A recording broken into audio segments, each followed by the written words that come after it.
There's a common statement in the success culture that you are the average of the five people you hang around the most. And pretty much what that means is that you've got to pay attention to who you're surrounding yourself with. You've got to pay attention to who you're hanging out with because they have an influence on you. They, in a very big way, are shaping the direction and the actions and ultimately the direction that you go in life. And a lot of people hearing this, they think, okay, well, yeah, I just got to surround myself with better people. But when it comes to separating themselves from the people who they're currently with, that they know, they may not be bad people, but they're not necessarily getting them to the higher level either. They're not really pushing them in the direction that they want to be going. It's hard to let go, especially when you're younger and, it's the friends that you grew up with or the people who you've surrounded yourself for so long. And now, for the sake of success, for the sake of improving yourself to getting to a better place, you realize that you can't bring them with you. I mean, a lot of people have tried this to try to convince the people who they're close with to, come along the journey with them. Let's start doing these habits and stop doing these bad habits. But if you tried this, you've realized how hard it is to convince someone who doesn't want to change, who doesn't want to go in that direction. I think a lot of people are disheartened by this and they think that maybe they're a bad person for having the desire to separate themselves and wanting to separate themselves and, change and become a better person. But there's a different way of thinking about it that has been very helpful in my life and has allowed me to appreciate my friendships and relationships with people actually way more.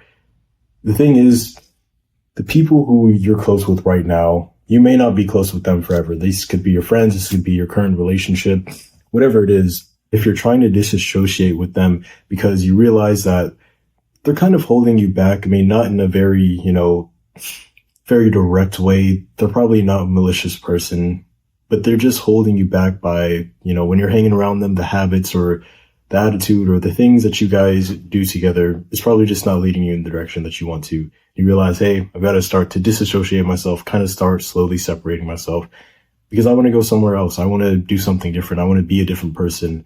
And the highest version of me just cannot be hanging around with this person all the time. One, you've got to realize that you're not a bad person. In fact, this is a good thing. This is a good signal because it means that you're growing.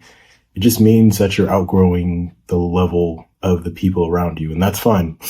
This doesn't mean that you're necessarily better than them or that they're, lower than you or anything like that. It's just different seasons.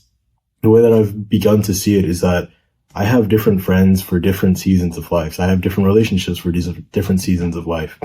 The people who you may have known in middle school, they may not be the people who you're closest to in high school. Same thing, once you, go to high school and then you go to college, like they may not be the same people. You can choose to cling on and do that. I mean, some people do try to do that and sometimes it works, but if you're trying to grow, if you're trying to get to a different place and they're kind of holding you back and you're holding yourself back by, constantly choosing to be around them, just realize that some people are just there for a season and that's okay. It doesn't have to be this huge dramatic, oh, I hate you and, you're holding me back and I want to be a better person and you're just not a good person. It doesn't have to be all that dramatic stuff. It's just like, okay, we hang around, usually like this frequency. Okay, I'm going to hang out with you just a little bit less and a little bit less and a little bit less.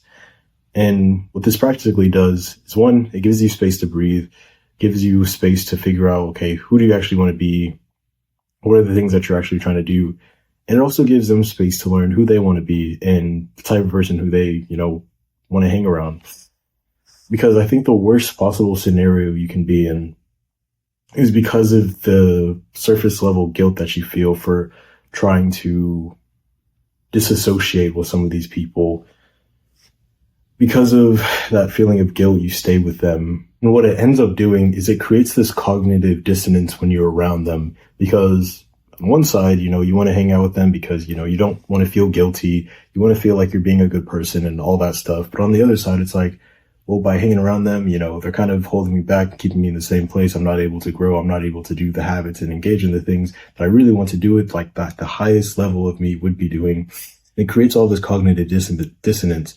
And what this does is unconsciously, you'll be creating more and more tension in whatever that relationship is. You may be, getting more frustrated with this person, having more arguments, feeling worse about yourself, like after the matter of being around them. And you may even start to blame them for it.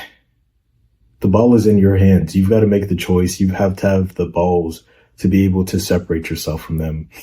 And again, this doesn't mean doing this in a hateful way. It doesn't mean, being all horrible to them because, they're a person too. They're still trying to figure out life. It just means you guys have to go your separate ways, and that's completely fine. You got to learn to be with these people, love them, cherish them, want the best for them. But when the time is come when, your paths are just too different and you have to branch your separate ways, be okay with that. And again, it doesn't have to be this big toxic thing. It just has to be, we're going on different paths. I'm going to start hanging out with you a little bit less and less and less and less until I get more comfortable being without you. And then boom, now we're on our separate ways. If we see each other, if our paths cross again, cool. We're still on like those friendly terms. I can say, hi, what's up? But I'm not going to hang out with you all the time. I'm not going to sacrifice what I'm building just to, pretend that there's something that there isn't. It's an uncomfortable truth a lot of people don't want to face because I think a lot of us, we have this Disney-like fantasy that, friends are forever, relationships are supposed to last forever. And, we have this distorted understanding of what it means to be loyal and like a good person, all that stuff. But in real life, there are genuinely going to be times when the people who you're hanging around now, the people who you may hold very dearly, you just can't be around them as much as you may want to right now, because ultimately to get to where you want to be, you just can't take them with you, and that's fine. Sounds harsh maybe, but the sooner you accept it and the sooner you can move in a way that aligns with what reality is, you're going to thank yourself.